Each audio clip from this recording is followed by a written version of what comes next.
بسم اللہ الرحمن الرحیم۔ تمام دیکھتی آنکھوں اور سنتے کانوں کو عمر واحد کی طرف سے سلام۔ امید کرتا ہوں میرے تمام ویورز خیر خیریت سے ہوں گے، خوش اور خوشحال ہوں گے اور اپنی پیاری سی زندگی سے لطف اندوز ہو رہے ہوں گے۔ دوستو، میں آج آپ کو بتاؤں گا ایک ہمارا اسلامی لیڈر حضرت خالد بن ولید رضی اللہ عنہ، ان کی زندگی سے متعلق ان کا حسب و نسب کو آپ کو بیان کروں گا، اور ان کی جو اسلامی تاریخ میں واقعات ہیں، اسلام کی زندگی سے قبل اور اسلام کی زندگی کے بعد، مطلب قبول اسلام سے پہلے اور قبول اسلام کے بعد کی جو اس کی زندگی ہے اس سے متعلق، اور اس کا مختصر سا تعارف آپ کو اس ویڈیو میں بتاؤں گا، اور انہوں نے اپنی امت مسلمہ کو کیا پیغام دیا ہے۔ تو دوستو، حضرت خالد بن ولید کا اصل نام ابو سلیمان خالد رضی اللہ عنہ ہے۔ ان کے والد کا نام و نسب ولید بن مغیرہ بن عبداللہ بن عمر بن مخزوم بن تیقہ بن مرت اقدس صلی اللہ علیہ وآلہ وسلم کے 7ویں دادا ہیں۔ اس وجہ سے حضرت خالد رضی اللہ عنہ کا شجر نسب 7ویں پشت میں حضرت محمد صلی اللہ علیہ وسلم سے مل جاتا ہے۔ حضرت خالد بن ولید کا خاندان۔ حضرت خالد رضی اللہ عنہ کے 6 بھائی اور 2 بہنیں تھیں۔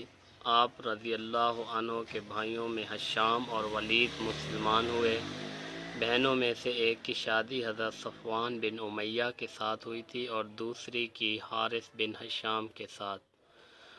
حضرت خالد کے والد ولید مکہ کے رؤساء میں شمار ہوتے تھے۔ مکہ مکرمہ سے لے کر طائف تک ان کے باغات تھے۔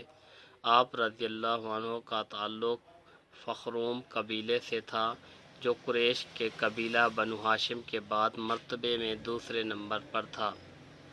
آپ رضی اللہ عنہ کے والد کی ثروت کا یہ حال تھا کہ 1 سال بنو ہاشم مل کر خلاف کعبہ چڑھاتے اور 1 سال ولید تنہا خلاف چڑھاتے تھے۔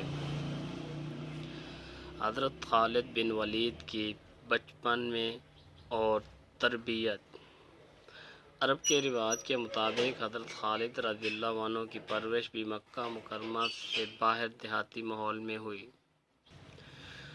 حضرت خالد کی پرورش بھی مکہ سے باہر دیہاتی ماحول میں ہوئی تھی۔ حضرت خالد رضی اللہ عنہ نے ایک ایسے ماحول میں سنبھالا جہاں شاہ سواری، نیزہ بازی، شمشیر زنی اور جنگی دو پیچ کے سوا دوسرے ذکر اذکار بہت کم تھے۔ مشہور روایتوں کے مطابق حضرت خالد رضی اللہ عنہ بچپن ہی سے نہایت پھرتیلے، نڈر اور صاحب تدبیر تھے۔ جوان ہو کر آپ کی شجاعت کا رنگ نکھرا اور آپ قریش کے منتخب نوجوانوں میں شمار ہونے لگے۔ قبول اسلام سے پہلے حضرت خالد بن ولید کا طرز زندگی کیا تھا؟ حضرت خالد بن ولید رضی اللہ عنہ بھی اپنے والد کی طرح اسلام سے پہلے اسلام کے شدید مخالف تھے۔ اسلام اور مسلمانوں کے خلاف ہر کارروائی میں وہ آگے ہوتے تھے۔ جنگ بدر اور احد میں آپ کی صلاحیتیں اسلام کے خلاف صرف ہوئی۔ احد میں آخری مرحلے میں مسلمانوں کو جس شکست کا سامنا کرنا پڑا، اس کی بڑی جگہ خالد بن ولید تھے، جنہوں نے احد کے عقبی درے سے مسلمانوں پر پے در پے وار کیے تھے۔ مشرکین کے ایک دستے کی قیادت کرتے ہوئے خالد بن ولید نے ایسے زوردار انداز سے حملہ کیا کہ مسلمانوں کے پاؤں اکھڑ گئے۔ حالانکہ اس سے چند لمحے پہلے اسی جنگ میں مکہ کے بڑے بڑے بہادر الٹے پاؤں بھاگ چکے تھے۔ قبول اسلام قبول کرنے کے بعد خالد بن ولید کی زندگی۔ حضرت خالد بن ولید کا قبول اسلام بھی غیر معمولی سے کم نہیں۔ مورخین کے مطابق صلح حدیبیہ کے موقع پر آپ کے دل میں اسلام کی روشنی چمکنے لگی تھی۔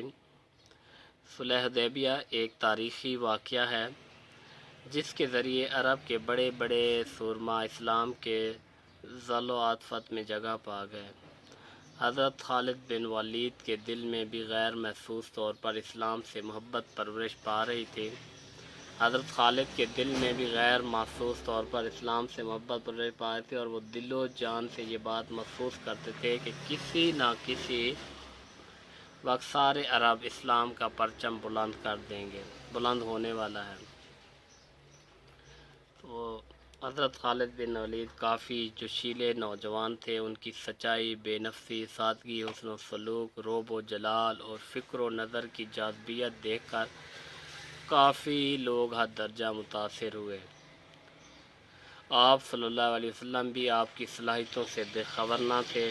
آپ کو وحی کے ذریعے اس کی خبر ہوئی کہ خالد رضی اللہ عنہ دل اسلام کی روشنی سے آراستہ ہو رہا ہے۔ جب آپ پر اسلام واضح ہو چکا، خالد بن ولید پر اسلام کی سچائی ظاہر ہو چکی، پھر وہ اسلام کیوں نہیں لاتا؟ حضرت محمد صلی اللہ علیہ وسلم کا ریاض سن کر ولید نے بھائی کے نام درج ذیل خط لکھا: بھائی نامعلوم، آج حضرت صلی اللہ علیہ وسلم تم خود بخود کیوں یاد آ گئے؟ فرماتے تھے خالد رضی اللہ عنہ پر اسلام کی حقانیت ظاہر ہو چکی ہے۔ حضرت خالد بن ولید کی اسلامی خدمات بھی قابل فہم ہیں۔ حضرت خالد کا اسلام قبول کرنا تھا کہ کفر پر غشی طاری ہو گئی۔ آپ کے اکرمہ بن